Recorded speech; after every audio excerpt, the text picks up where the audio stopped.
Good evening literature lovers, welcome to our channel literature club. आज का हमारा video है न्यू क्लासिकल एज पर, न्यू क्लासिकल एज के पार्ट 2 पर। पार्ट वन में हम ऑलरेडी डील कर चुके हैं रेस्टोरेशन एज को। पार्ट 2 में हम न्यू क्लासिकल एज के बाकी दो एजेस को डील करेंगे, that is the Augustan age and the age of sensibility, जिसे हम जॉनसन एज भी कहते हैं। टाइम में वेस्ट करते हुए स्टार्ट करते हैं। पहले आते हैं ऑगस्टन एज पर। ऑगस्टन एज जो कि 1700 से 1745 तक चला था। इसके पहले हम देख चुके हैं कि रेस्टोरेशन पीरियड जो कि चला था 1660 से 1700 तक। इसके बाद ऑगस्टन एज स्टार्ट होता है। ऑगस्टन एज का नाम ऑगस्टन एज इसलिए पड़ा क्योंकि ये नाम लिया गया है एम्परर ऑगस्टस ऑफ रोम से। रोम के एक एम्परर थे ऑगस्टस, और उनका एज, उनका पीरियड, उनका टाइम पीरियड, उनका स्पैन, जो रूलिंग स्पैन था, रूलिंग टाइम था, वो माना जाता है अपनी स्टेबिलिटी के लिए, ऑर्डर के लिए और लिटरेरी एक्सेलेंस के लिए, लिटरेरी प्रोस्पेरिटी के लिए।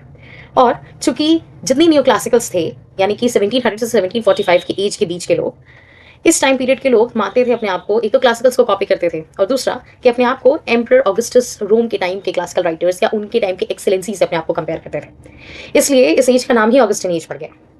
इस एज में अपर क्लासेस काफ़ी हद तक प्रॉस्पर किया और इसका रिजल्ट ये हुआ कि बहुत सारे political clubs, coffee houses, associations type की चीज़ें बहुत सारी बनी।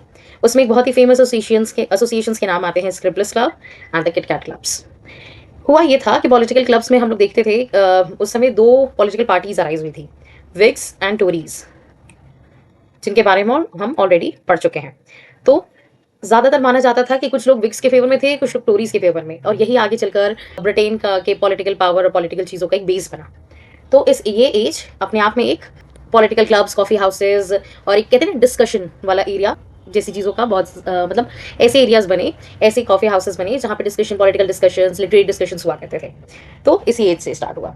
ओके, ये एज अनसिविलाइज्ड और बार्बरिक कहलाता है। वो इसलिए क्योंकि इस एज में, रेस्ट्रिक्शन एज में, हमने देखा था कि जो रिस्ट्रिक्शंस प्यूरिटन एज में लगाए गए थे वो रेस्ट्रिक्शन एज में हट गए थे। तो इस एज में के लोग अनसिविलाइज्ड और बार्बरिक हो गए थे। और तो स्टेटस ऑफ वुमेन वॉज लो।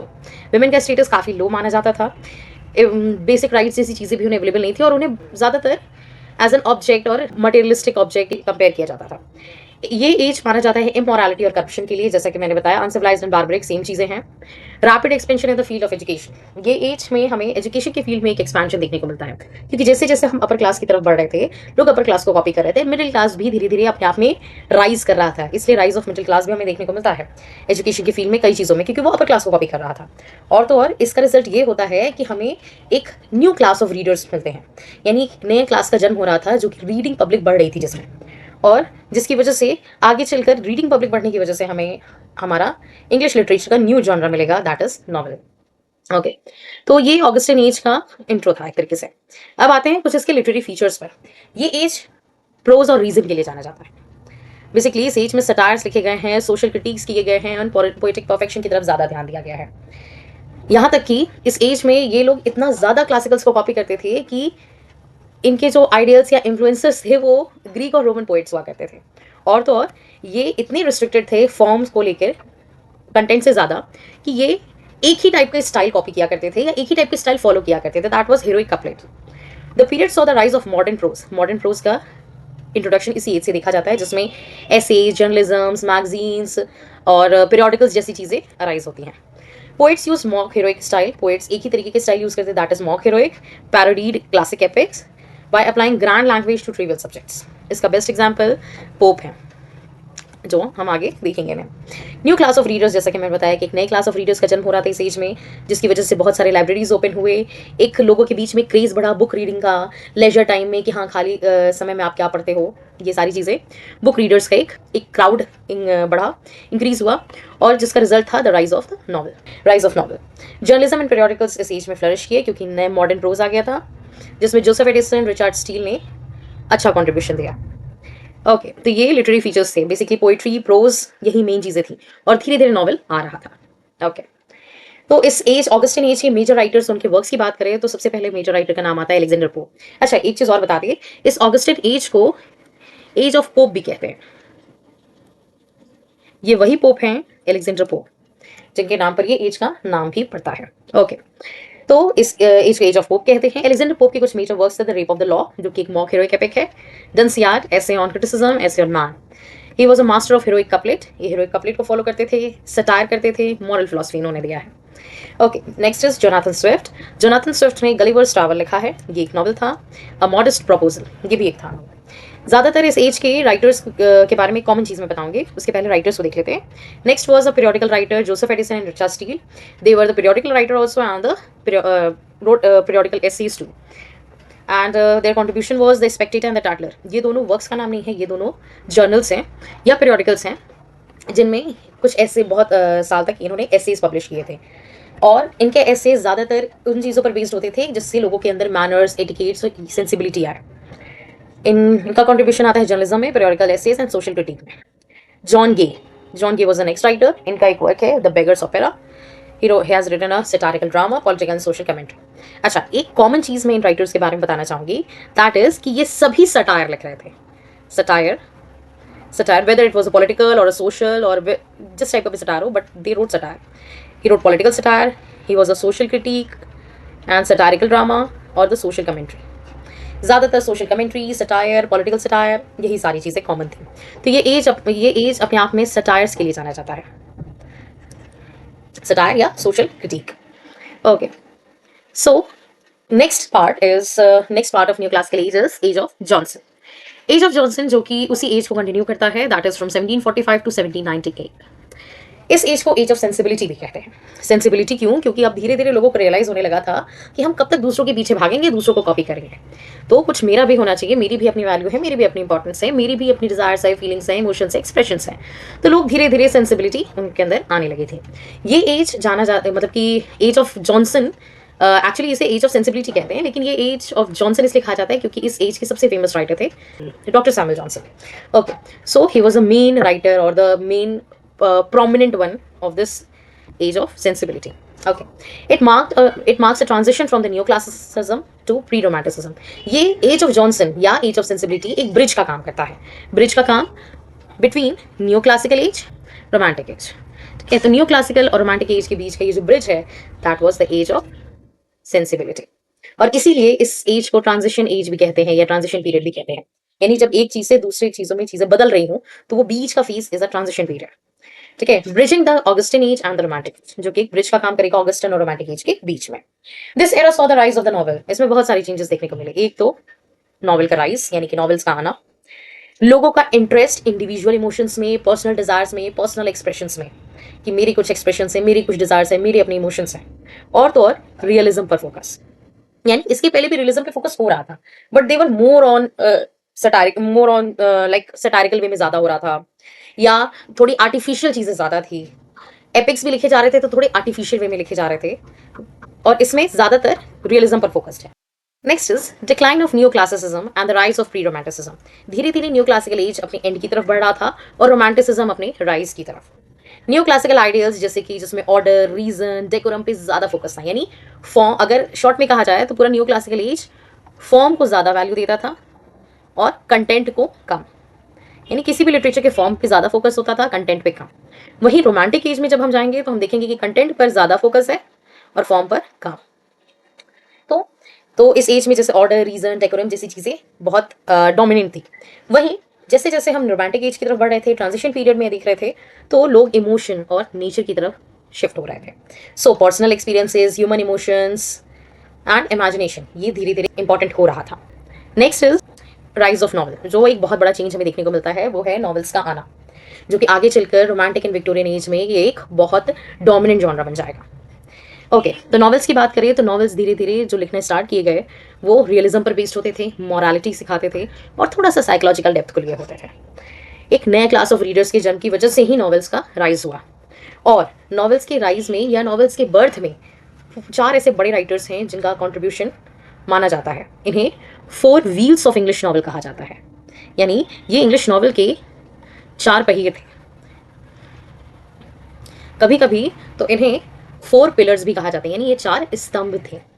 ठीक है, तो आपको दोनों मिल जाएगा। Okay, so the novelist were Samuel Richardson, जो कि मॉरल और साइकोलॉजिकल डेप्थ पर फोकस होता था इनके नॉवेल्स में, ये देखने को मिलता था। Examples are Clarissa and Pamela. Next was Henry Fielding, इनका वर्क था टॉम जोन्स। इनका एक और वर्क है जोसेफ एंड्रयूज, ये ह्यूमर और सोशल सटायर पे फोकस करते थे। नेक्स्ट वॉज लॉरेंस स्टर्न, इनका वर्क है Tristram Shandy, he experiment with narrative style. ये नरेटिव स्टाइल के साथ अच्छा एक्सपेरिमेंट करते थे। और नेक्स्ट वॉज टॉबियस स्मॉलेट। इनका वर्क है the Adventures of Roderick Random. ये पिकारस नॉवल लिखा करते थे। पिकारस नॉवल यानी कि एक ऐसा नॉवल जो कि किसी रोग या रास्कल पे बेस्ड होता है, who is continuously on a journey to different places, and उसकी लाइफ ऐसी बीती रहती है, एक्सपीरियंसेस होते रहते हैं और कहानी आगे बढ़ती रहती है। तो दैट इज पिकारस नॉवल। तो पिकारस नॉवल ये लिखा करते थे। तो इन्हीं ये चार नाम बहुत इंपॉर्टेंट हो जाते हैं जब भी four wings of English novel की बात आती है। तो ओके, सो आगे बढ़ते हैं। इस एज में, एज ऑफ सेंसिबिलिटी में, लिटरेरी क्रिटिसिज्म और एसेज का भी ग्रोथ देखने को मिलता है। जैसे सैमुअल जॉनसन ने एक वर्क लिखा था, the dictionary of English language. पहली बार डिक्शनरी इस एज में लिखी गई थी, जो कि आगे चलकर इंग्लिश लिटरेचर को काफी हद तक शेप करता है। उन्होंने एक और वर्क लिखा था, लाइव्स ऑफ द पोएट, जिसमें उन्होंने डिटेल लिटरेरी एनालिसिस किया है बहुत बड़े बड़े मेटाफिजिकल पोएट्स और ये एलिजाबेथन पोएट्स का। Next is the development of poetry. इस एज में बहुत सारी पोइट्रीज अलग अलग तरीके की लिखे गए, जो कि ट्रांजिशन पीरियड चल रहा था, तो ट्रांजिशनल पोइट्स भी आए थे। और तो और हम धीरे धीरे रीजन, ऑर्डर, कंटेंट और क्लासिकल के मतलब कि कॉपिंग ऑफ क्लासिकल से हम शिफ्ट हो रहे थे नेचुरल चीज़ों की तरफ, यानी आर्टिफिशियल से हम नेचुरल की तरफ शिफ्ट हो रहे थे। तो कुछ हद तक ग्रेवयार्ड पोइट्स भी इसमें रोमांटिक एज को लाने में कॉन्ट्रीब्यूट करते हैं। तो ग्रेवयार्ड पोइट्स को भी हम देखेंगे कि ये कैसा लगते हैं। Graveyard poets reflected on death, ये ज़्यादातर डेथ पे लिखा करते थे, मेलैंकोली एंड नेचर पे। और वहीं ट्रांजिशनल पोएट्स ये रोमांटिसिज्म को एंटिसिपेट किया करते थे। Writers explored human rights. इसके पहले ह्यूमन राइट्स की बात नहीं की जाती थी। इंडिविजुअलिज्म तो कुछ था ही नहीं, हर कोई दूसरे को कॉपी करने में, दूसरे को के फैशंस, तौर तरीके, एटिकेट्स, मैनर्स को अपनाने में लगा था। बट धीरे धीरे ये ट्रांजिशन पीरियड आने की वजह से हमें ह्यूमन राइट्स, इंडिविजुअलिज्म, डेमोक्रेटिक जैसे आइडियल्स देखने को मिलते हैं, जो कि आने वाले समय के लिए बहुत बड़ा चेंज लाएगा।